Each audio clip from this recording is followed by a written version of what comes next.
comme Gaïa. Qu'est-ce qu'une vidéo YouTube? Je lance ce sujet par une question simple, mais qui reste plus compliquée qu'il n'y paraît. Je transmets mon avis et je partage mon expérience.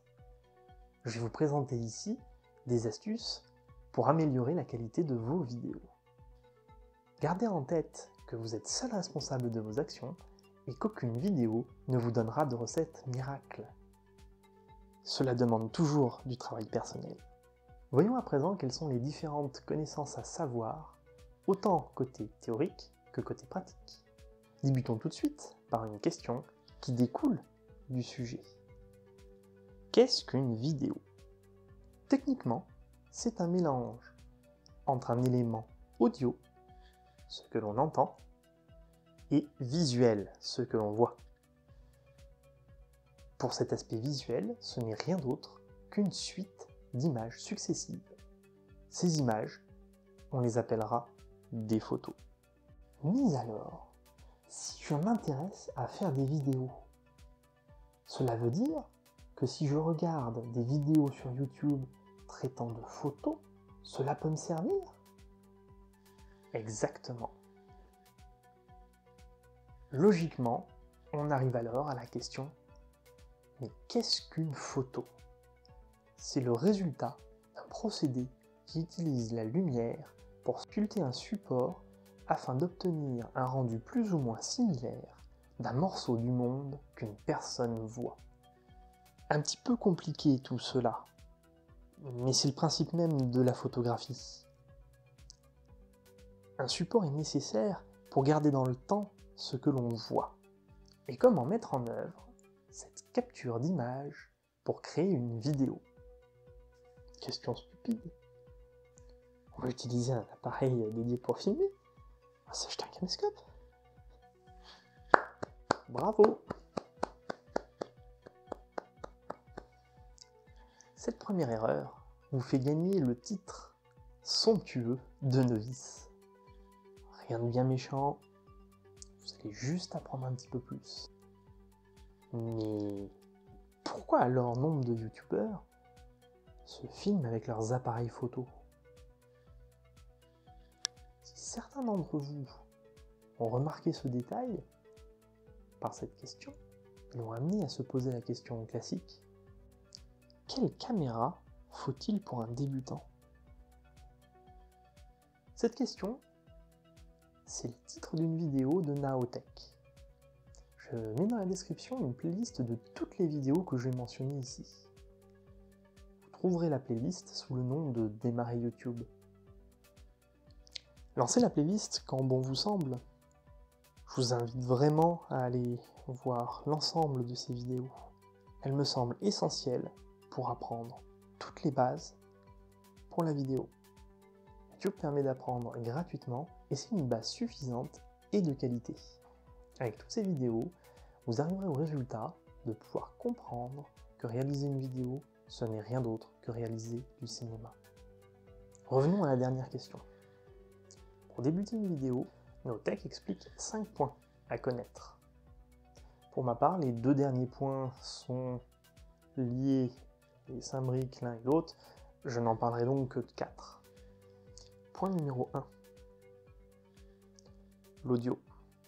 Naotech et moult bons youtubeurs expliquent en détail que le point le plus important, c'est le son. S'ils insistent, ce n'est pas pour rien. Sur sa chaîne, Jérôme a bien insisté que c'est un travail audiovisuel.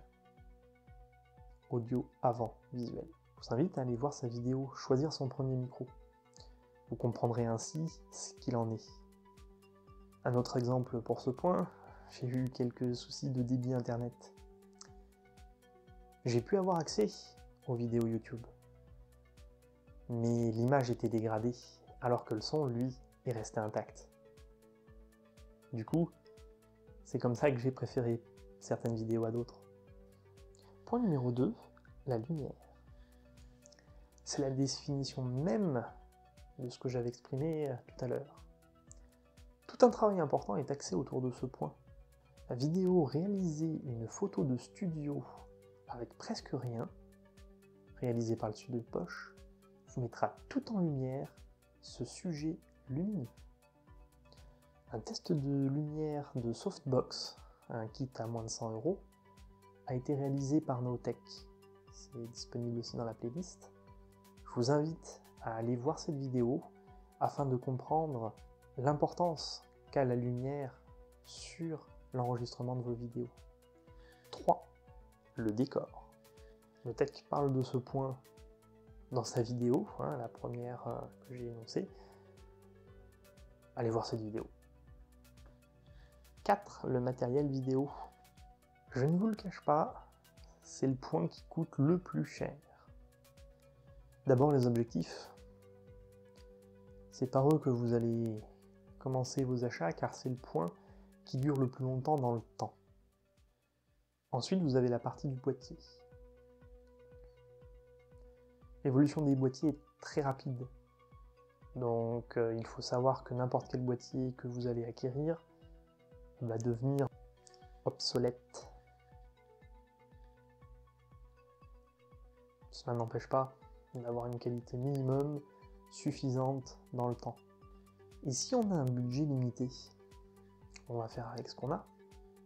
Souvent, on va devoir avoir un matériel un petit peu moins bien qu'un boîtier. Cela n'empêche pas de réaliser des vidéos de qualité suffisante. À vous de trouver et de tirer le meilleur parti du matériel que vous avez déjà. N'achetez pas du matériel que vous n'avez pas besoin. Si vous avez tout ce qu'il faut chez vous, c'est de l'argent dépensé inutilement. Maintenant que vous comprenez quel est le point de départ, je vous propose un petit exercice. Toutes les vidéos YouTube que vous avez regardées, qu'est-ce que vous avez aimé et qu'est-ce que vous avez détesté? Je parle au niveau technique. Regarder le travail des autres va vous permettre A. D'apprendre, B. De restituer un contenu de qualité suffisante. Comment apprendre?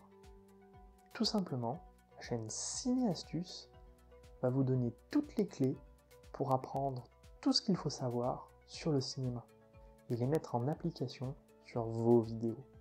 Avec les 6 vidéos sélectionnées de cette chaîne, sa pédagogie va vous emmener visiter divers sujets comme les microphones, les focales, l'exposition, le plan, le cadrage, les couleurs, etc., etc., etc. Côté qualité, comment peut-on savoir que la qualité est suffisante? Tout simplement en respectant les 4 points énoncés en début de vidéo. Par exemple, si vous faites de l'ASMR, un point crucial, c'est le son. Si votre son est vraiment perturbateur, vous allez vite faire décrocher votre audience. Il faut un son irréprochable. Personnellement, j'ai des oreilles assez sensibles et pour peu qu'on ait un bon casque, si on entend un bruit de fond désagréable, on ne va pas rester sur la vidéo. Elle devient vite pénible. Ensuite, si vous essayez de démarrer YouTube avec des conseils prônant le 0 € à dépenser, entre le nécessaire pour la lumière, le nécessaire pour l'audio, le nécessaire pour les vidéos, je vois mal comment vous pourriez réussir à avoir une qualité suffisante. Peut-être que ça suffira amplement pour vos amis, votre famille et dans un cercle très restreint, mais si vous voulez une audience plus large, il va falloir prévoir du budget. Et si vous n'avez pas grand-chose, essayez de fabriquer votre propre micro-cravate. Regardez la vidéo de Naotech sur ce sujet. Une fois que vous aurez pu prendre votre son, n'hésitez pas à l'améliorer en regardant les 3 vidéos de Voix Off Pro, qui va vous donner de précieux conseils pour améliorer cet aspect audio très important. Une fois vos pistes audio prêtes, il ne restera plus qu'à caler une voix sur une vidéo. Encore une vidéo réalisée par Naotech, présente dans la playlist. Gardez un certain rythme dans vos vidéos. Et de grâce, évitez au montage les enchaînements intempestifs qui feront de votre vidéo un rendu épileptique. A l'inverse, certaines vidéos peuvent être énoncées d'une voix monocorde, sans enthousiasme, et cela peut avoir un rendu un peu soporifique. vous allez perdre de l'audience. En revanche, dans un cadre de relaxation, cela peut servir. Tout dépend du but recherché. Dernier point, essayez de respecter au maximum votre thème. Par exemple, si vous faites un titre accrocheur de « Pourquoi mettre un verre sur mon gâteau ?» et qu'en fait votre vidéo n'est qu'une vulgaire recette, vous allez faire grincer des dents celui qui vous regarde. Et personnellement, j'aime pas ce genre d'arnaque. Il est vrai que ce qu'on appelle le jeu YouTube, pour essayer de gagner le maximum de visites, de vues, fait que l'on a tendance à faire de jolis titres accrocheurs pour alpaguer le chaland, mais respecter un minimum pour éviter de tomber dans ce que j'appellerais le clic de dame de joie. Je reste poli, c'est pas le terme exact, je pense que vous avez compris de quoi je parle. C'est très facile à rechercher sur internet. Est-ce qu'à ce stade, vous connaissiez tout ce que je viens de vous partager? Est-ce que vous avez en tête tous les principes que je viens d'évoquer? Il ne reste alors que la question très simple de comment mettre en œuvre tout cela? On en a parlé, c'est du cinéma. Donc on va simplement suivre les codes du cinéma. La vidéo de Phileas, dans la playlist, le montage vidéo de A à Z, vous indique toute la démarche à respecter. En pré-production, préparer votre script va vous permettre de vous organiser. Le tournage, plan à enregistrer, éléments de post-prod à prévoir, etc., etc., etc. En production, vous allez endosser tour à tour les rôles de réalisateur, pour filmer, d'ingénieur du son, pour la qualité audio, d'ingénieur lumière, pour la qualité et le jeu de lumière nécessaire. Vous allez endosser aussi le rôle de cadreur, pour pouvoir avoir des plans bien définis, savoir ce que vous voulez montrer, et aussi beaucoup d'autres métiers, tous liés au monde du cinéma. Enfin, il restera la post-prod, où vous allez endosser le rôle de monteur, et pouvoir mettre en application toute la technicité de ce métier qu'est le montage vidéo. Et si vous filmez dans la rue?